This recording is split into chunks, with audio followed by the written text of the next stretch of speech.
Active and passive जो सबसे conceptual topic है इंग्लिश ग्रामर का, लेकिन पता नहीं बच्चे उससे क्यों डरते हैं। लेकिन अगर उसे ईमानदारी से सीखा जाए और सही तरीके से पढ़ाया जाए तो ये सबसे आसान टॉपिक बन सकता है, ना ही सिर्फ इंग्लिश ग्रामर के लिए बल्कि स्पोकन के लिए भी। तो हम आज पार्ट 2 में हैं, वीडियो के पार्ट 2 में एक्टिव पैसिव की जो सीरीज मैं आपको दे रहा हूं उसका ये पार्ट 2 है। पहले वाले में मैंने उसके बेसिक कॉन्सेप्ट को आपको समझाया था कि कैसे पहचाना जाता है कि एक्टिव और पैसिव में बेसिक डिफरेंस, प्रैक्टिकल डिफरेंस क्या है। अब आगे बढ़ेंगे और जानेंगे कि कैसे एक्टिव से पैसिव में कन्वर्ट करना होता है और क्या क्या ऐसे टॉपिक्स होंगे जो एक्टिव से पैसिव में कन्वर्ट कराने के लिए हमें पढ़ने भी पड़ेंगे। तो देखिए वो कुछ टॉपिक्स हैं, जैसे कि हमें टेंसेस पढ़ने पड़ेंगे। अगर आप एक्टिव पैसिव इंप्रूव करते हैं अपना, आपको मजबूती आती है इसमें, तो सिर्फ एक्टिव पैसिव ही मजबूत नहीं होगा, अपने आप आपका टेंस भी स्ट्रांग हो जाएगा, मॉडल्स आपकी स्ट्रांग हो जाएंगी। अगर ऑलरेडी स्ट्रांग है तो यहाँ पर बहुत हेल्प हो जाएगी, अगर आपका मजबूत नहीं है तो यहाँ से मजबूत हो जाएगी। अल्टीमेटली फायदा आपका मल्टीपल तरीके से है। कैसे? ये आपके टॉपिक अगर ऑलरेडी अच्छे हैं तो आपको एक्टिव पैसिव बहुत अच्छे से आ जाएगा। अगर आपको एक्टिव पैसिव आ गया तो इसका मतलब ये भी आपके आ गए। तो एक तीर से कई शिकार हैं, 6 शिकार पढ़ने होंगे आपको। लेट के कॉन्सेप्ट आपको पढ़ने होंगे, इंपेरेटिव सेंटेंसेस आपको सीखने होंगे, इन्फिनेटिव कंडीशंस आपको पढ़नी होंगी और डबल ऑब्जेक्टिव भी आपको पढ़ाऊंगा मैं। ठीक है, तो ये करीब 6 टॉपिक आपको इसमें पढ़ने होंगे और जानेंगे कि कैसे कन्वर्ट किया जाता है एक्टिव से पैसिव। एक्टिव बनाने की पहली बेसिक शर्त ये है कि सेंटेंस में एक सब्जेक्ट का होना बहुत जरूरी है और उसके बाद एक फाइनाइट वर्ब होनी चाहिए और उसके बाद यहाँ पर ऑब्जेक्ट होना चाहिए। बात समझ में आ गई है? ठीक है, फाइनाइट नॉन फाइनाइट कोई भी होगी चलेगी। क्लियर? बात समझ में आ गई है? आप देखेंगे हम इसको कन्वर्ट कैसे करेंगे। देखिए अगर हम इसको यहां पर कन्वर्ट करें, ऑब्जेक्ट उठकर यहां आ जाएगा, सब्जेक्ट बन जाएगा, ये ऑब्जेक्ट उठकर आएगा और यहां पर सब्जेक्ट बन जाएगा। अब कौन कौन से ऐसे ऑब्जेक्ट हैं जो आपको सीखने और समझने हैं? देखिए यहां पर जो प्रोनाउन के ऑब्जेक्ट होंगे वो आपको प्रॉब्लम में ला सकते हैं, लेकिन अगर आप एक कन्वर्जन सीख जाएंगे तो आसानी हो जाएगी। जैसे मान लीजिए यहां पर अस लिखा हो सकता है तो आप यहां पर वी कर लेंगे। अगर यहां पर ऑब्जेक्ट की जगह पर मान लीजिए यहां पर मी लिखा हो गया तो आप यहां आई कर लेंगे, और यहां पर ऑब्जेक्ट की जगह पर अगर यू लिखा हुआ तो यू भी ऑब्जेक्ट है और यू ही सब्जेक्ट है, यू लिख देंगे। अगर यहां पर हिम लिखा होगा तो आप यहां पर ही लिख देंगे, और अगर यहां पर हर लिखा होगा तो आप यहां पर शी लिख देंगे, और यहां पर अगर इट लिखा होगा तो आप यहां पर इट लिख देंगे। अगर यहां पर देम लिखा हुआ तो आप यहां पर दे लिख देंगे। बताइए बात आसान है कि नहीं? मतलब साफ है कि अगर ऑब्जेक्ट की जगह पर ये लिखे मिले आपको तो उनको कन्वर्ट बारी बारी से ऐसे कर देंगे। बात समझ में आ गई? अगर इतनी बात आपको आ गई है तो आगे बहुत आसान हो जाएगा आपके लिए, ये मेरा वादा है आपसे। अब आप क्या करेंगे? सब्जेक्ट आपका आ चुका है ऑब्जेक्ट को कन्वर्ट कराकर। अब आप ये करेंगे, अभी मैंने पहले वीडियो में आपको बताया था, क्या बताया था? मैंने बताया था कि पैसिव वॉइस की जो बेसिक चीज है, जो जान है, ऐसा समझिए, वो ये है कि फॉर्म ऑफ बी के साथ वर्ब की थर्ड फॉर्म का लगना बहुत जरूरी। फॉर्म ऑफ बी के साथ वर्ब की थर्ड फॉर्म का लगना बहुत जरूरी है। अगर ऐसा नहीं हुआ तो वो पैसिव वॉइस नहीं होगा। अब शर्त यह है कि फॉर्म ऑफ बी क्या होती है? Form of be is am, are, was, were, be, been और बीइंग। इनके साथ वर्ब की थर्ड फॉर्म का लगना जरूरी है। अगर ऐसा नहीं किया जाता है तो वो लाइन पैसिव हो ही नहीं सकती। अब हमें एक्टिव से पैसिव में कन्वर्ट करना है तो हम क्या करेंगे? हम करेंगे ये कि हम ऑब्जेक्ट को सब्जेक्ट में कन्वर्ट कर देंगे पहले, और उसके बाद अब हम यहां पर फॉर्म ऑफ बी का यूज करेंगे। यहां पर क्या हो जाएगा? यहां पर फॉर्म ऑफ बी आ जाएगी, कोई ना कोई फॉर्म ऑफ बी जरूर आएगी। अब आपका क्वेश्चन ये हो सकता है कि फॉर्म ऑफ बी कौन सी आएगी, हमें कैसे पता चलेगा? तो ये कॉन्सेप्ट आपको बताया जाएगा इन टॉपिक से। ये देखा जाएगा कि एक्टिव इनमें से किस में से आया, ये सीखना पड़ेगा, ये समझना पड़ेगा।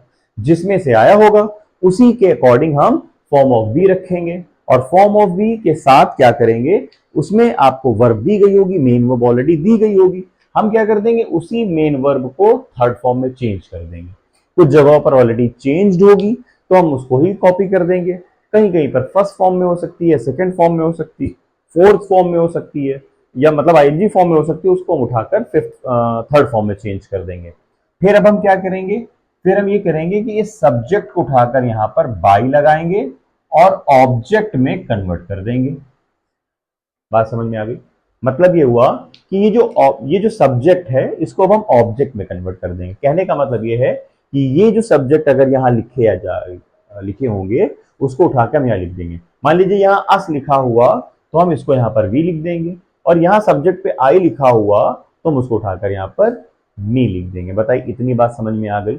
अगर इतनी बात समझ में आ गई है तो आइए एक दो एग्जाम्पल ले लेते हैं, फिर उसके बाद हम क्या करेंगे, इन टॉपिक को वन बाय वन सीखेंगे अगले वीडियो में। अभी एग्जाम्पल मैं दे रहा हूं ताकि वीडियो ज्यादा लेंदी ना होने पाए, ठीक है? तो आइए एक एग्जाम्पल ले लेते हैं इस पे। यहां पर दो सेंटेंसेस मैंने दिए हुए हैं, आइए उन दोनों को सबसे पहले तो ये जानेंगे ये सेंटेंस एक्टिव में है या पैसिव में है। तो पैसिव के लिए मैंने आपको बताया कि बी की फॉर्म के साथ वर्ब की थर्ड फॉर्म का होना जरूरी है, मैंडेटरी है। यहां पर कहीं पर आपको बी की फॉर्म नहीं दिख रही है, डायरेक्टली आप इसे कह सकते हैं ये एक्टिव है। अगर ये एक्टिव है तो आपको फिर कन्वर्ट करने के लिए कहा जा सकता है, तो हम इसको कन्वर्ट करते हैं पैसिव वॉइस में। बहुत सिंपल है, मैंने क्या बताया, हम क्या करेंगे, ऑब्जेक्ट को उठाकर सब्जेक्ट में ले आएंगे। ये प्रोनाउन लिखे हुए हैं, अगर ये प्रोनाउन लिखे होंगे तो ही कन्वर्ट करेंगे, नाउन को कन्वर्ट नहीं करते, नाउन को सीधा कॉपी कर देते हैं। इंग्लिश एक नाउन है, इस वजह से उसको सीधा कॉपी करेंगे, तो इंग्लिश उठ के यहां आ जाएगा इंग्लिश। अभी आपको ये रूल नहीं पता है, मैं डायरेक्ट आपको बता रहा हूं, फिर वन बाय वन यहां से पढ़ेंगे तो सीखेंगे। ये प्रेजेंट इंडेफिनिट का टेंस बना हुआ है, इसलिए प्रेजेंट इंडेफिनिट में इज एम आर के साथ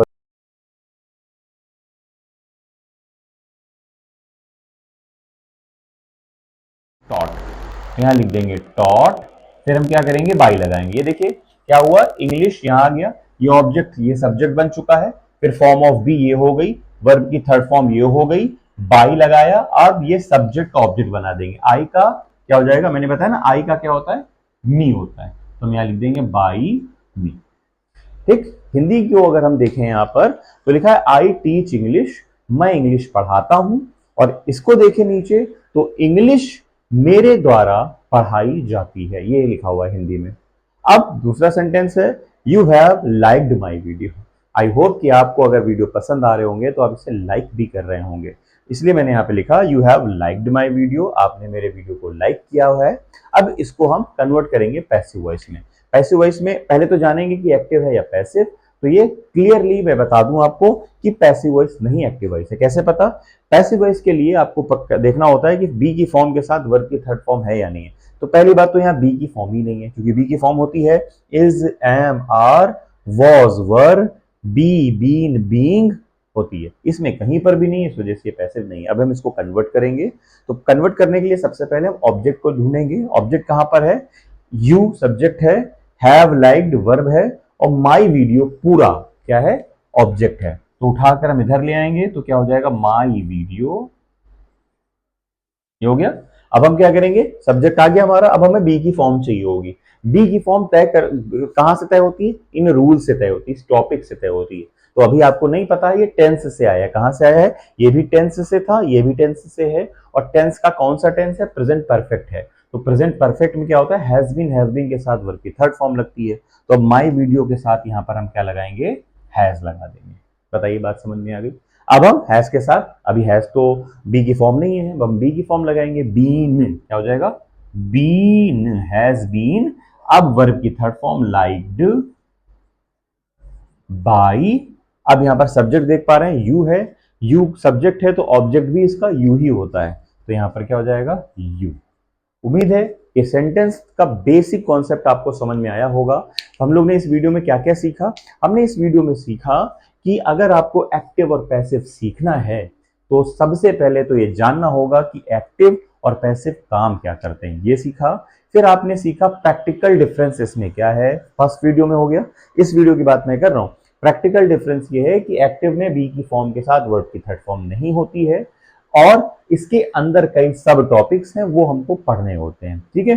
अब मैंने आपको फिर कुछ सेंटेंसेस दिए और ये बताया कि कैसे सब्जेक्ट को एक्टिव को पैसिव में कन्वर्ट करना होता है, सब्जेक्ट को ऑब्जेक्ट में, फिर ऑब्जेक्ट को सब्जेक्ट में। और ये प्रोनाउन के कुछ ऑब्जेक्ट हैं, ये प्रोनाउन के कुछ सब्जेक्ट हैं। लाइन से ये सब्जेक्ट लिखे हुए हैं, लाइन